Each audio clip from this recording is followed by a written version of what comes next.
Samajwadi party के राष्ट्रीय अध्यक्ष अखिलेश यादव ने झांसी के विपिन बिहारी कॉलेज में कार्यरत प्रोफेसर एच डी भारती को पार्टी का प्रवक्ता नियुक्त किया है।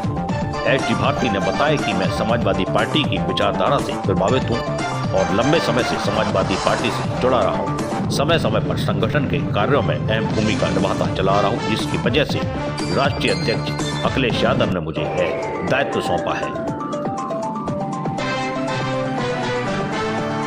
सर, क्या परिचय है आपका? जी, मैं डॉक्टर एच डी भारती, मैं विपिन बिहारी कॉलेज में बॉटनी में प्रोफेसर और हेड हूँ। सर, समाजवादी पार्टी के राष्ट्रीय अध्यक्ष अखिलेश यादव जी ने आपको प्रवक्ता नियुक्त किया है, क्या कहना चाहेंगे इस पर?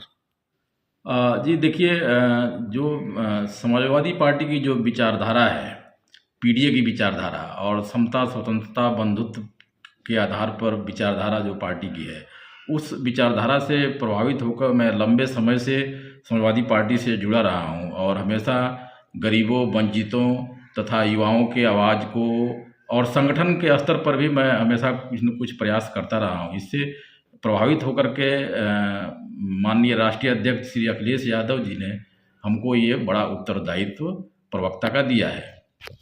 समाजवादी पार्टी की जब सरकार रही है तो आपको लगता है कि विकास हुआ है? बेशक, जब हमारी सरकार थी 2012 से 2017 के बीच में, तो इंफ्रास्ट्रक्चर, चाहे इंडस्ट्री, चाहे एजुकेशन के क्षेत्र में बहुत सारे काम हुए।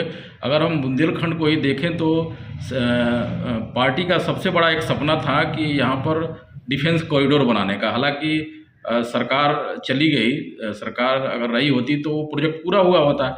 इसके अलावा देखेंगे तो एक किसानों के लिए जो एक समस्या थी, उसमें एक यहाँ किसान बाजार भी झांसी में बना। हालांकि उत्तर प्रदेश में 6-7 बने, लेकिन एक झांसी भी है उसमें, जिसमें जहाँ पर किसान बाजार बना, और उससे बनने से किसानों के लिए बीज, खाद और जो रासायनिक उपकरण है, वो सारी चीज़ों के लिए सुविधाएं उपलब्ध कराई गई। सर, आप चूंकि आपको जिम्मेदारी दी गई है तो उसके निर्वहन के लिए किस तरह की तैयारी है? जो हमें प्रवक्ता की जिम्मेदारी दी गई है, निश्चित रूप से एक महत्वपूर्ण जिम्मेदारी है और हम अपने स्तर से लगातार काम कर रहे हैं और हमारा ये प्रयास रहेगा कि पार्टी के जो भी जनहित के मुद्दे हैं या आने वाले 2027 के चुनाव के जो मुद्दे हैं, जिस आधार पर पार्टी चुनाव लड़ेगी, उन मुद्दों को और जो सामाजिक जो सरोकार हैं, उन मुद्दों को हमेशा लेकर के और जनता के सामने रखना ये हमारी प्राथमिकता होगी और इस पर हम लगातार काम कर रहे हैं। भारती जी, रोजगार को लेके जैसे युवाओं के लिए, तो उस पर भारतीय जनता पार्टी अभी सरकार है प्रदेश में, केंद्र में काफ़ी कुछ रोजगार के लिए घोषणाएं हो रही हैं, इस पे क्या नज़रिया है आपका? देखिए, जहाँ तक केंद्र की बात है तो मोदी जी जब प्रधानमंत्री बने तो उन्होंने कहा था कि प्रतिवर्ष 2 करोड़ युवाओं को रोजगार देंगे, तो वो तो हुआ नहीं।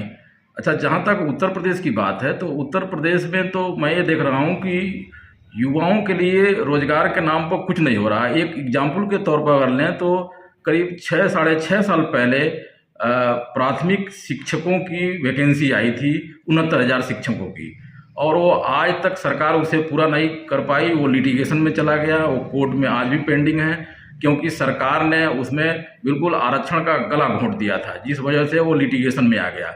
इसके अलावा आप देखे होंगे कि छिट-फुट कोई न कोई कार्यक्रम मुख्यमंत्री जी करते हैं, दिखावा कि नियुक्ति पत्र बांटा जा रहा है, वो केवल दिखावा है, क्योंकि लोक सेवा आयोग तो एक संवैधानिक संस्था है। हमेशा हर साल, हर महीने कुछ न कुछ वहाँ पर इंटरव्यू और नियुक्ति प्रक्रिया चलती रहती है।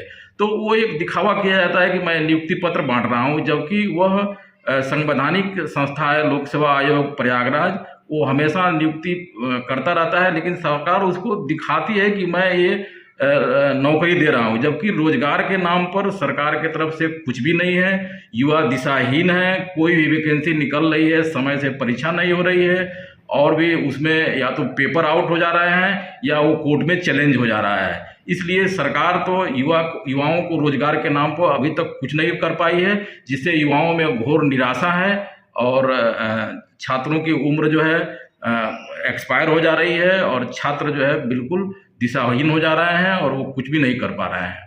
आपकी सरकार आई तो क्या कदम होगा सबसे? निश्चित रूप से हमारा देखेंगे, आज समाजवादी पार्टी का पहले का भी ट्रैक रिकॉर्ड रहा है। आदरणीय मुलायम सिंह जी के भी समय में जो है युवाओं के लिए और कर्मचारियों के लिए, इन दोनों के लिए सरकार का हमेशा रुख जो है पॉजिटिव रहा है, अफर्मेटिव रहा है, और उनके लिए समय समय पर रोजगार या वैकेंसी निकलती रही है, नियुक्तियां होती रहती थी। सरकार चूंकि जब संजीदगी से कोई काम करेगी, विज्ञापन निकालेगी, उसमें भ्रष्टाचार नहीं होगा, तो निश्चित रूप से समय से वो विज्ञापन पूरा होगा, वैकेंसी पूरा होगा और युवाओं को रोजगार मिलेगा।